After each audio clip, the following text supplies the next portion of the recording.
जय गुरुदेव। जय गुरुदेव, जय गुरुदेव। ओम अशरण शरण शरण प्रभु ले।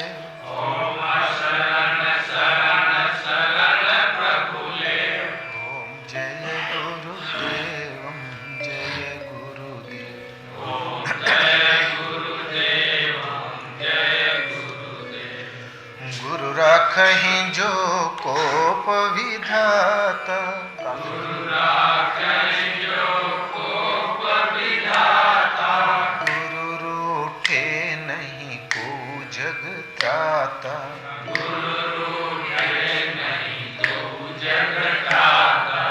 गुरु के वचन प्रति तन जाई। गुरु के वचन प्रति तन जाई। सपने हूँ सुख मन सुख सिद्धि ताई। सपने हूँ सुख मन सुख सिद्धि ताई। ओम जय गुरुदेव, जय गुरुदेव। ओम जय गुरुदेव, जय गुरुदेव।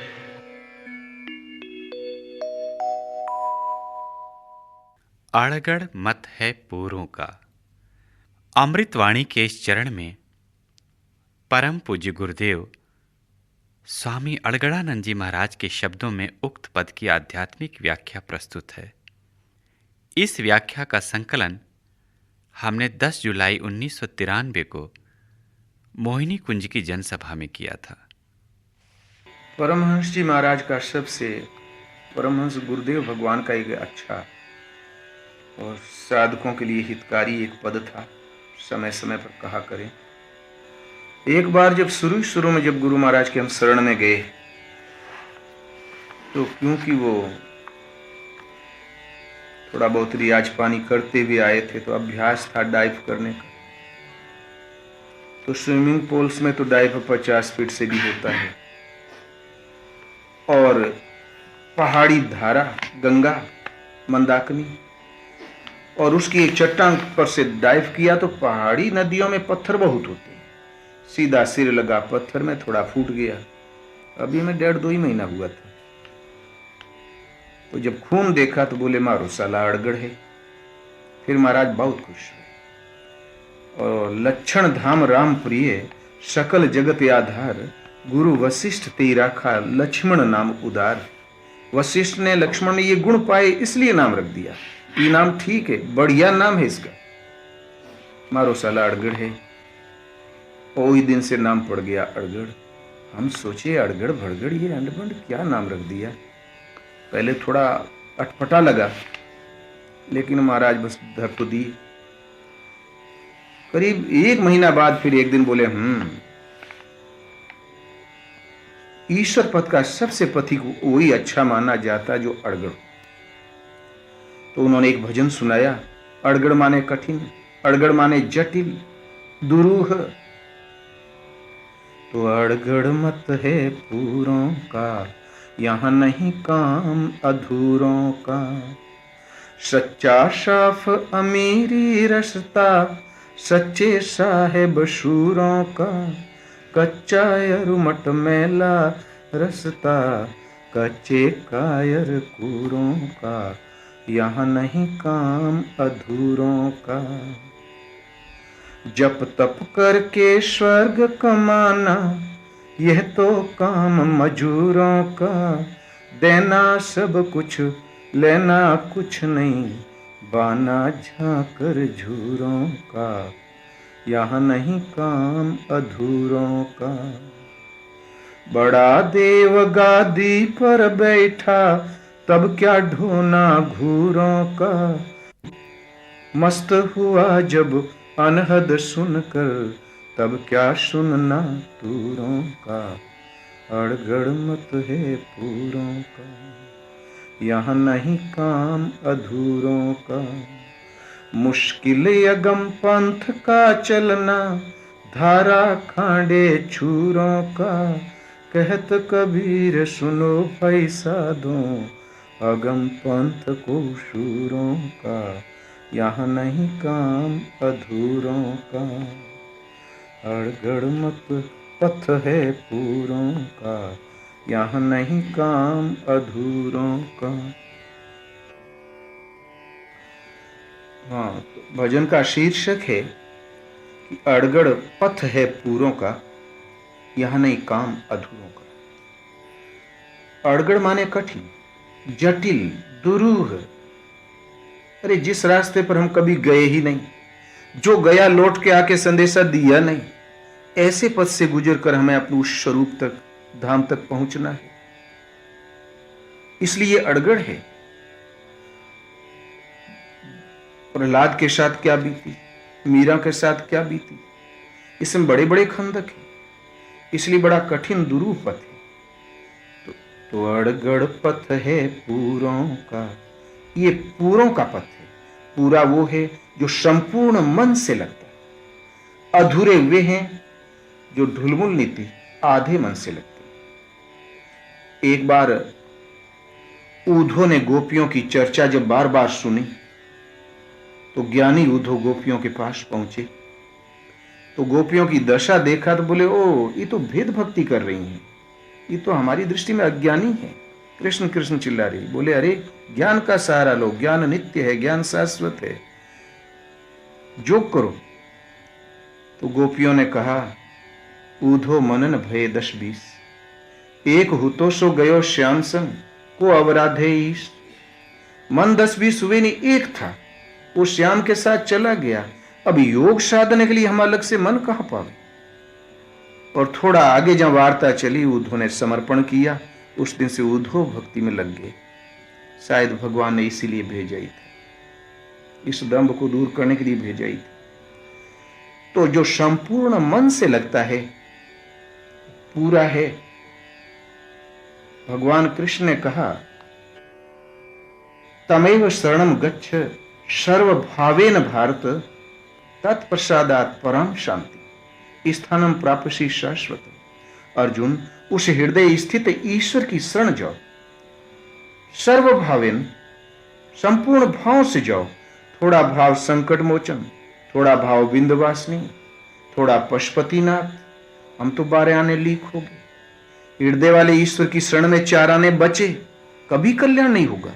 सर्वभावेन, संपूर्ण भाव से तुम उसकी शरण जाओ। मान लो हमने सारी मान्यताएं तोड़ी, शरण चले ही गए, तो उससे लाभ क्या? तो कहते हैं तत्प्रसादात् परम शांति। उसकी कृपा प्रसाद से अर्जुन तुम परम शांति प्राप्त कर लोगे। ये अड़गड़ पथ जहां पहुंचाता वहां पहुंच जाओगे और उस स्थान को पा जाओगे जो शाश्वत है, सदा तुम्हारा घर रहेगा और तुम्हारा जीवन रहेगा। तो पूरे कौन? जो संपूर्ण हृदय से लगते हैं, पूर्ण समर्पण। और अधूरे कौन? जो आधे मन से लगते हैं। जो एक महापुरुष ने कहा, मन एक है, कभी 2 स्वामियों की एक साथ तुष्टि नहीं कर सकता कि परमात्मा को भी खुश कर ले और माया को भी खुश कर ले। 2 स्वामियों की सेवा की ही नहीं जा सकती। तुलसी मन तो एक है, भावे जहां लगाए, भावे हरि की भक्ति कर, भावे विषय कमाए। इसलिए वे साधक अधूरे हैं जो आधे मन से, ढुलमुल मन से जो लगते हैं और संपूर्ण मन से सर्वभावेन जो समर्पित होकर लग गया। शीश जिसने समर्पण कर दिया, केवल धड़ बन के चलने लगा, वही इस ईश्वर पथ पर, परमात्मा पथ पर, बहुत ही जटिल और कठिन मार्ग पर कामयाब होता है। तो अड़गड़ मत पथ है पूरों का, पूरों का है, यहां नहीं काम अधूरों का। फिर कहते हैं वो रास्ता बिल्कुल सच्चा रास्ता है। तो सच्चा साफ अमीरी रास्ता, सच्चे साहेब शूरों का। सच्चा बिल्कुल सतपथ है, साफ है, उसमें कोई संदेह नहीं है। जो सच्चा और साफ हुए, जो संदेह मुक्त हो, एकदम संदेह मुक्त रास्ता है। ये अमीरों का रास्ता है। कभी जब अमीर थे, उनके रास्ते पर गुलाब के फूल फेंके जाते थे, अतर छिड़का जाता था, साधारण आदमी उस रास्ते से गुजर नहीं सकता था। आज भी दिल्ली में आप पाओगे तो जहां तहां झंडे लगे हैं, राजमार्ग। तो ये अमीरों का रास्ता, बिल्कुल सत्य। सत्य तो एकमात्र परमात्मा है, सत्य शाश्वत सत्य है, उसके पथ का सच्चा रास्ता है, साफ है, यहां कोई संदेह नहीं है। और ये अमीरों का रास्ता है, अमीरी रास्ता है। इस पर सच्चे साहेब सूरों का, सच्चे जो साहेब हैं, सच्चे जो साधक हैं, और साथ ही शूरा है। क्यों? ये मन का मारी गगन चढ़ जावे, अमृत भर की भिक्षा पावे। अपने ही मन को मारना है। मन मत मरे न जीवे, जीव ही मरण न होए। सहज सने ही राम बिना, भव पार न पावे कोई। अपने ही मन को मारना और अपने ही मिट जाना। अपने ही मिटा, मन मिटा, यही भव पार की अवस्था है। लेकिन सहज सने हार्दिक लगाव राम से नहीं तो भव पार कोई पाता ही नहीं। इसलिए वही शूर हैं जो समर्पित हैं। आगे कहते हैं तो सच्चा साहब, सच्चे साहिब सूरों का। और कच्चा यरुमट मैला रसता, कच्चे कायर कूरों का। कच्चा है, जो संदेह से युक्त है वो कच्चा है, आगे दिखाई नहीं देता, अनुभव शून्य है, वो मट मैला है। ऐसा रास्ता कच्चे, आधे मन से लगने वाले, कायर, भजन के कष्ट से घबराने वाले, कूर, बड़ी बड़ी बातें रटने वाले, उनका रास्ता। अगले पद में कहते हैं ईश्वर पथ में जब आप लग ही जाओगे तो जो मांगोगे मिलने लगेगा। लेकिन साधक को कुछ नहीं मांगना चाहिए, निष्काम कर्म, तुम अपनी क्रिया भर करते जाओ। भगवान जानते हैं कि तुम्हारा हित किस में, वो वही व्यवस्था करेंगे, वही देंगे। उनके फल उनके ऊपर छोड़ दो। नारद ने एक बार तो फल भगवान पर छोड़ दिया, लेकिन एक बार कहीं जाके माया में उलझ गए तो भागे भगवान के पास। भगवान से कहा, भगवान, नारद ने कहा, अरे प्रभु ने कहा, नारद विकल की तरह कहां चले? बोले प्रभु आप ही के पास। तो बोले क्या हुक्म है? तो सोचा कि जन्म भर तो मना किया कि ईश्वर पथ में अखंड ब्रह्मचर्य व्रत का पालन करते हुए चलना चाहिए। आज मैं कहूंगा कि मुझे शादी करना है, तो ये मना जरूर करेंगे। तो भगवान को भी नारद ने चकमा दिया।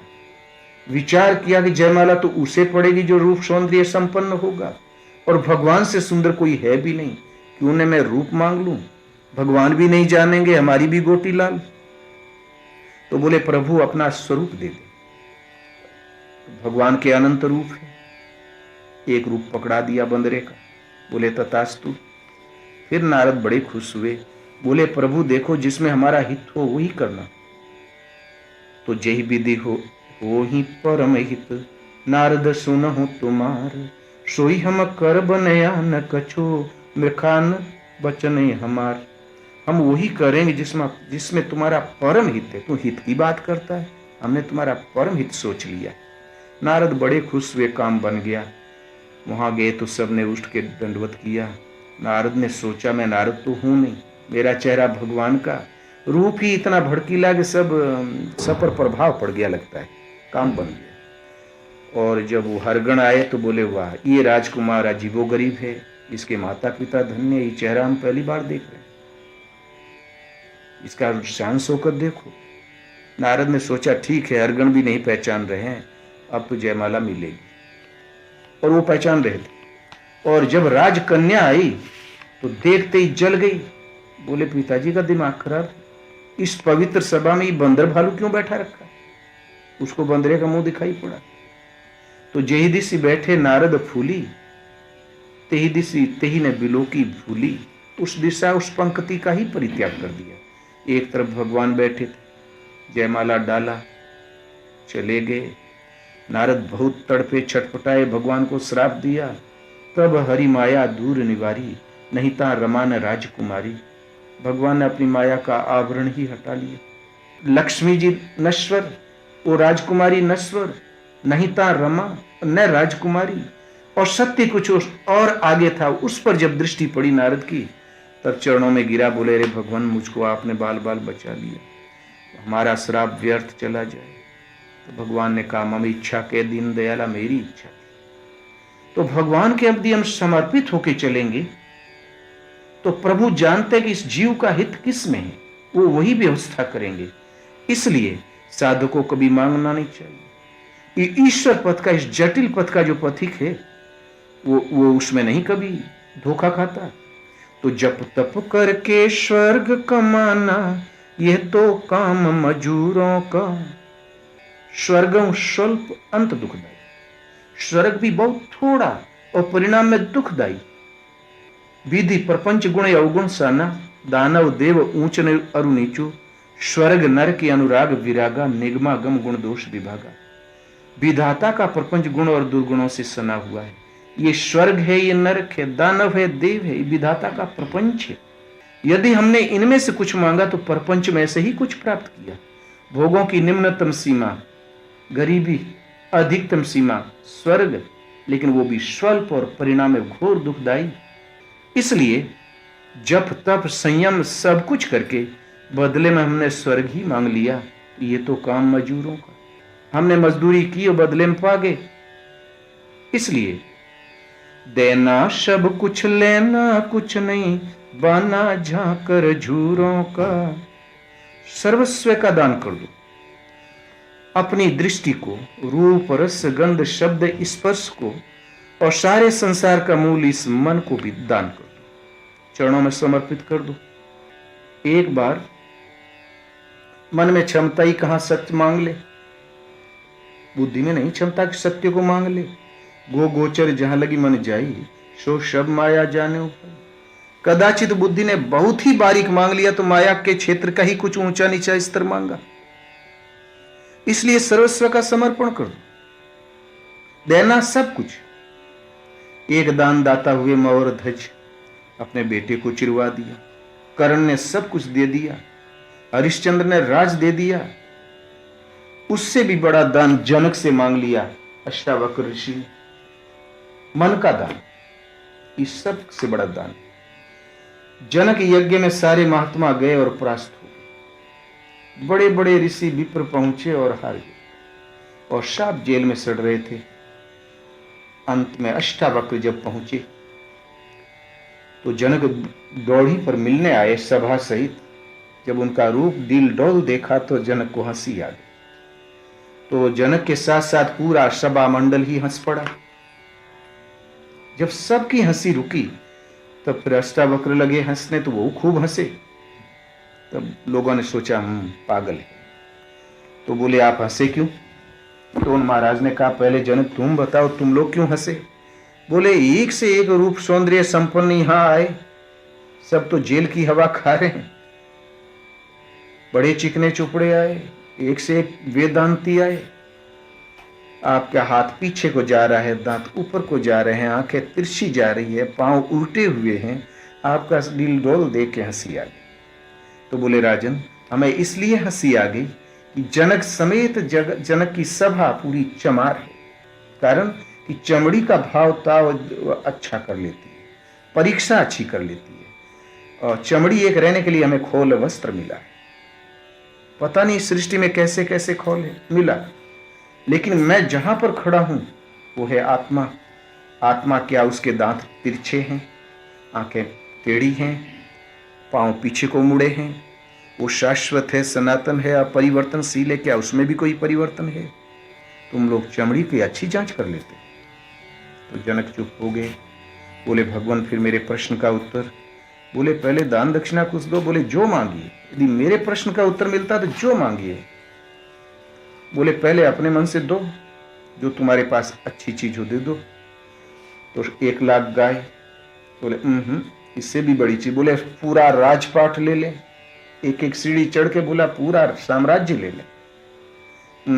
उससे भी बड़ी चीज तुम्हारे पास। तो जनक की समझ ही में नहीं आया कि आखिर मांग क्या रहे।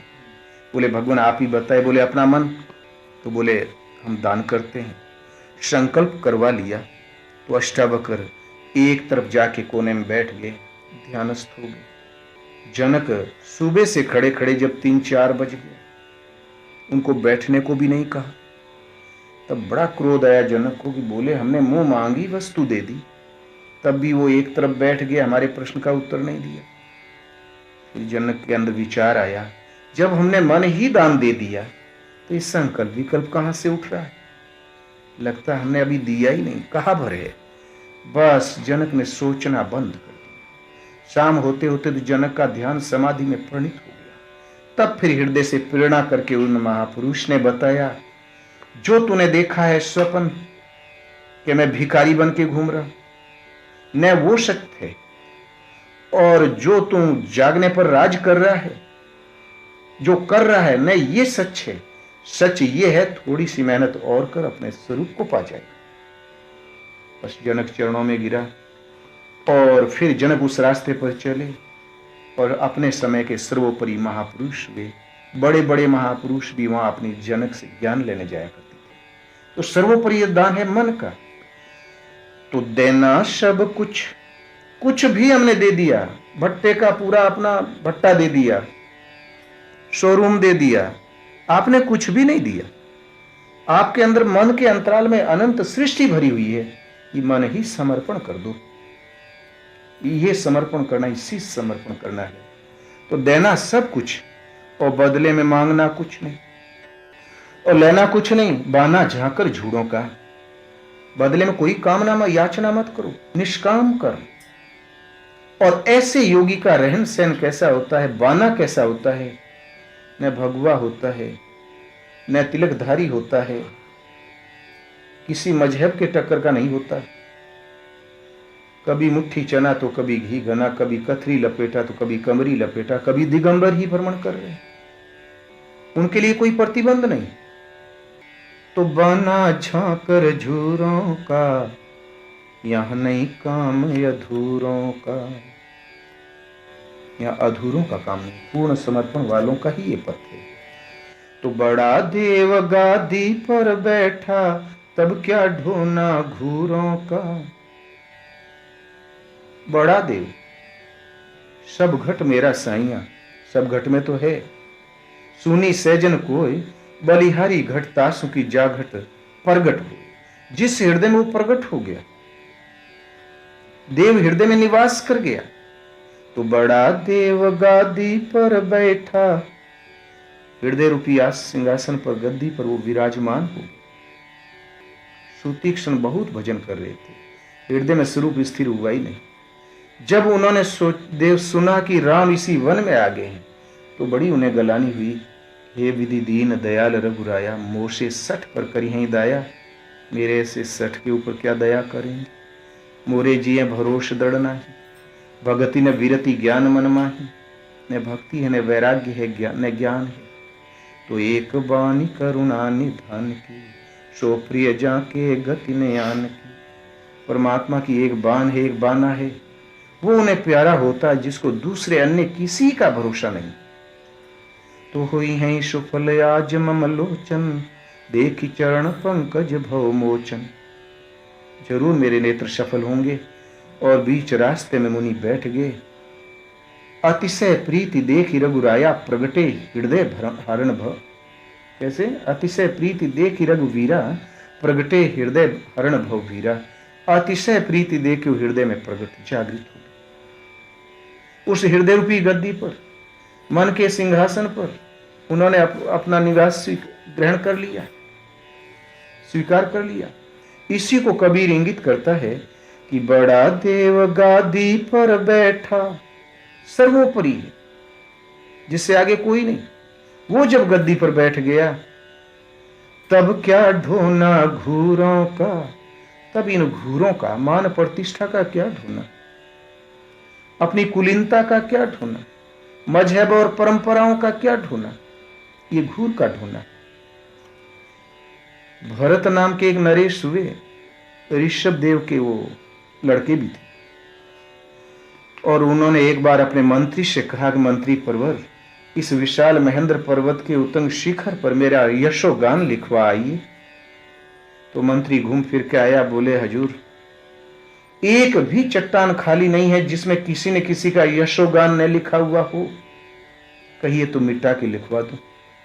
तब भरत ऊपर चढ़ के देखा तो एक से एक हिज्जाई नरेश, एक से एक दिग्विजयी नरेश, चक्रवर्ती नरेश, जिनका इतिहास भी संसार से लुप्त हो गया, किंवदंतियों में भी उनकी कल्पना भी खत्म हो चुकी थी जनमानस से। बोले ओ ये यश हो गया, यश भी व्यर्थ, झूठा, ये भी घूर। घूर को आप फेंक दो जमीन पर, कुछ दिन में जमीन आत्मसात कर लेती है, फिर घूर अस्तित्व विहीन है। तो ये यश है, मर्यादा है, कुल रीत, लोक रीत, देश रीत। फिर इनका क्या ढोना जब सर्वोपरि देव गद्दी पे बैठ गया?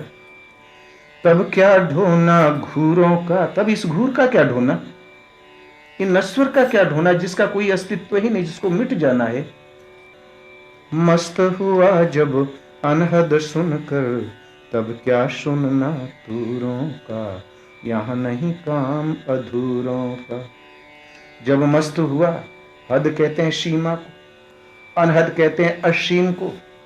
जब वो असीम है, अनंत है, उस परमात्मा की ही वाणी सुन लिया, मस्त हो गया, तब क्या तुम तुरिये तुरही सुनते घूमते। फिर उसे कोई वाद्य अच्छा नहीं लगता। सृष्टि में ऐसा कोई शब्द नहीं जो उसे रिझाते। उसके रिझने का वही शब्द है जो सर्वोपरि है, अनहद, असीम, अनंत है, उसकी आवाज। अगले पद में कहते हैं कि मुश्किल अगम पंथ का चलना, धारा खांडे छूरों का। ये अगम पंथ है, अगम्य है, मन अगोचर है, अचिंत्य है, मन और इंद्रियों से परे, न आंखें देख सकती है, न बुद्धि माप सकती है, इसलिए मनुष्य की सीमाओं से परे है, अगम्य है। इस पथ का चलना बड़ा मुश्किल, ये खांडे और छुरों की धार का चलना है।